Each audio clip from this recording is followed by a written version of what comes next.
When I made this switch, my whole life changed. Welcome to my new garden. The mountain's currently covered by clouds. Maybe in another video you'll see the mountain there, but it's stunning. I had struggled to manifest things even after years of watching videos about the law of attraction and manifestation. And it wasn't until I started to dive into the teachings of Neville Goddard that something started to click. And I realized that I had been approaching it wrong this whole entire time.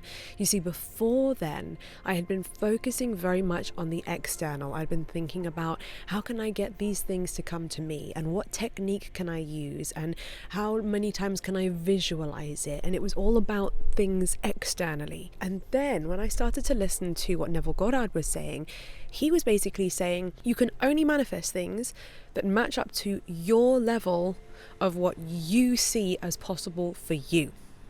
And your external world and what you attract, what you let yourself receive, will always be a direct reflection of how you see yourself, of what you believe is possible for you, of how you think things work for you, what your story is about yourself, and also how you show up and who your subconscious mind believes that you are. You've seen it on catchy Instagram quotes where people say you don't attract what you want, you attract who you are being.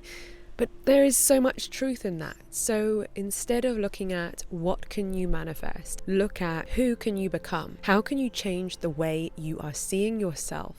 So I'm going to walk you through a quick exercise right now. If it's safe for you to do so, close your eyes so you can really focus. I want you to feel how you are a spirit inside a body. You are a soul, you are a being, you are consciousness living inside your physical body.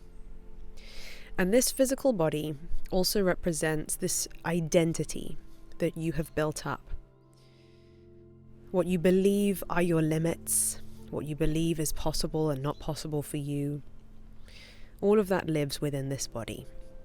Imagine that to the right-hand side of you, there is an almost identical version of your body that very easily in a moment you're going to be able to move into. And that body to the right of you is you 2.0. This is a version of you who has what you want.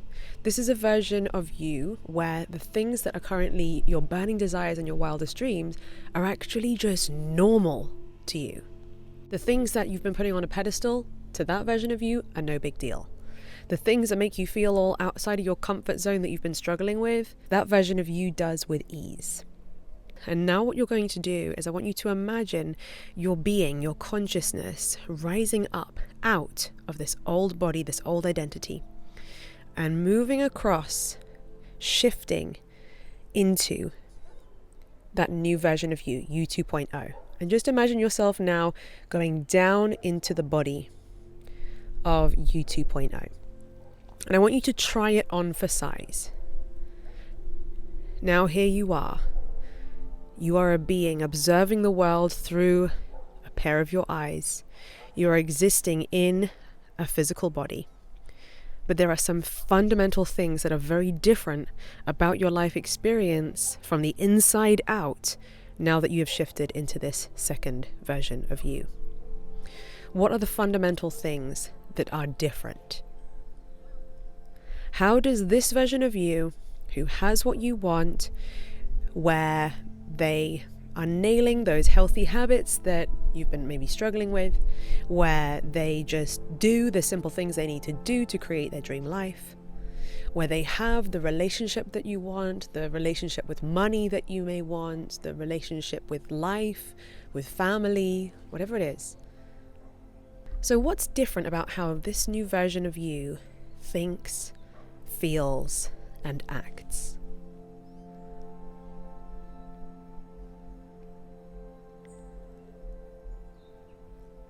Do they quite simply believe in themselves more? Do they look at their goals with a sense of inevitable optimism, knowing that, yeah, I can have that? Do they feel calm and at peace with regards to where they're headed, what they're creating, what they've already created? Perhaps there's just no stress where beforehand there was stress.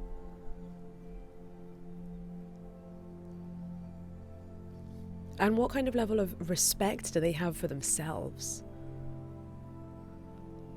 How do they value themselves? What do they charge for their services? What do they say yes to, and what do they say no to?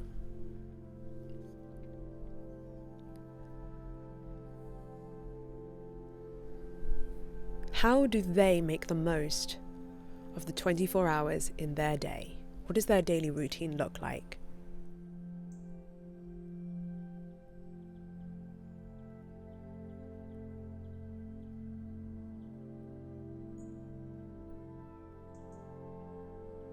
What we are doing now is we are thinking from a different timeline, a different reality, almost like a parallel reality where it's still you've still got the same name, you've still got the same DNA, but there are fundamental things that are different about your internal world, which therefore have a knock-on effect to the outside external world that you manifest.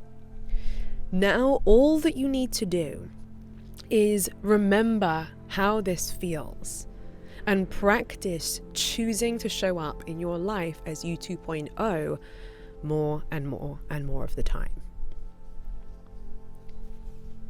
If you haven't opened your eyes already, by the way, feel free to open your eyes, come back to this moment. But I also recommend that you grab a notebook, that you grab a journal, and go back to that guided experience that I was just guiding you through, and journal on the questions I was asking you so that you can actually flesh out who you 2.0 is. And in actual fact, if you're interested in diving deeper into this self-concept work to reinvent who you are, to change your external world, I'm actually going to be doing a self-concept workshop within my Align program. But even if you're not part of the Align program, you can grab yourself a guest pass, and the link to do that is down in the description below. Let me know in the comments if something shifted for you while you were watching this video. If you haven't done so already, subscribe so you never miss another video. And if you liked this video, you're gonna love this one.